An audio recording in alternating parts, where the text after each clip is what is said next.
সুপ্রিয় দর্শক, আপনারা দেখছেন এসপিএন বাংলা টিভি। দেখুন ও সাবস্ক্রাইব করুন এসপিএন বাংলা টিভি, দেশ ও মানুষের কথা বলে।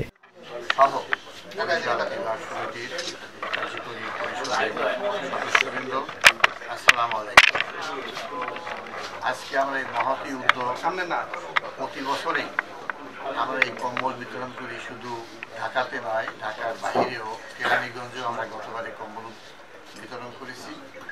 আমরা শত শত লোকদের মাঝে, শীতার্থ এবং দুস্থদের মাঝে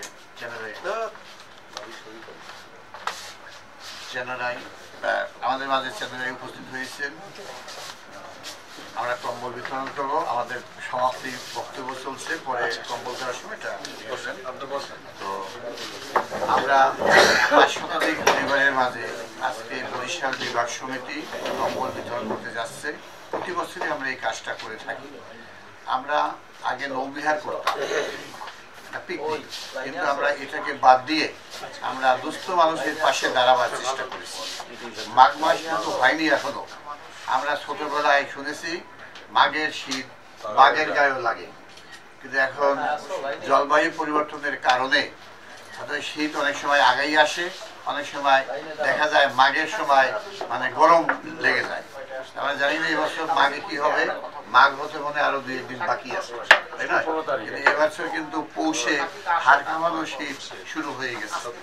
আমরা এই শৈত্যপ্রবাহের মধ্যে আমাদের শত শত লোক কিন্তু বাহিরে অবস্থান করছেন। আমরা যাদেরকে কুপন দিয়েছি তারাই কম্বল পাবো, কেন আমাদের সেই অত সমর্থবান লোক থাকতেও আমাদের সমিতিতে কিন্তু আর্থিকভাবে অনেকেই সহায়তা করেন না। যেমন আমি আজকে এই কম্বল দেওয়ার জন্য আমি বেশ কয়েকজন শিল্পপতিকে অনুরোধ করেছিলাম। আমাদের নাম করার নাম বলবো না, কিন্তু তারা এখন টেলিফোনই ধরেন না। তারা হাজার হাজার কোটি টাকার মালিক। আমাদের কমিটির মধ্যে অনেকে আছে, কেউ মাইন্ড করবেন না, 5 তলা বাড়ির মালিক, গাড়িতে ঘোরে, কিন্তু 1000 টাকা দিতে পারেন না। তো এরকম অনেক আছেন। আবার যদি খেতে পারেন না, তিনিও 500 টাকা দিয়া কম্বল দিতে চাচ্ছেন। তো এই যে আমাদের মানসিকতার অনেক কি বলা হয় ওটাকে, ধন্যতা। আমরা এখান থেকে বেরিয়ে আসতে হবে।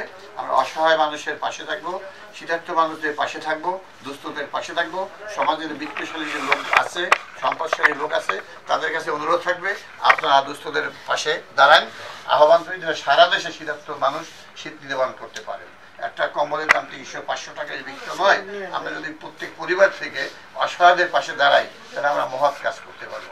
আমাদের এই ধারাবাহিকতা বরিশাল বিভাগ সমিতি প্রতি বছর কম্বল দিচ্ছে, ভবিষ্যতেও দিবে। বরগুনা জেলা সুবিধাও দিচ্ছে, ভবিষ্যতেও দিবে। আপনারা আমাদের সহায়তা থাকবেন। যারা আমাদের আর্থিকভাবে সহায়তা করছেন তাদের প্রতি আমি কৃতজ্ঞতা প্রকাশ করছি, যাতে ভবিষ্যতেও আপনারা আমাদের পাশে থাকতে পারেন। আমাদের অনেক মুক্তিযোদ্ধা এখানে আছে, আজকে আমরা আছি, হয়তো আগামী বছর এর মধ্যে কেউ কেউ হারিয়ে যেতে পারি। আমরা যদি আপনাদের কাছে কোনো ভুল ত্রুটি করে থাকি, সেটাকে ক্ষমা সুন্দর দৃষ্টিতে দেখবেন এবং আমাদের সার্বিক সহায়তা আপনারা করবেন, সেই প্রত্যাশা করে বরিশাল বিভাগ সমিতির কার্যক্রমকে আগাই নেওয়ার জন্য আপনারা আমাদের সহায়তা করবেন, সেই প্রত্যাশা করছি। আপনাদের সবাইকে ধন্যবাদ। আমাদের যাদের কুপন আছে সেই কুপনেও আমি কৃতজ্ঞতা জানাই।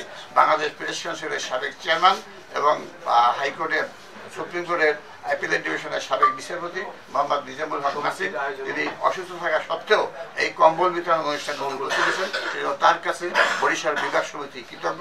আমরা গতবারে আগুনকে দেন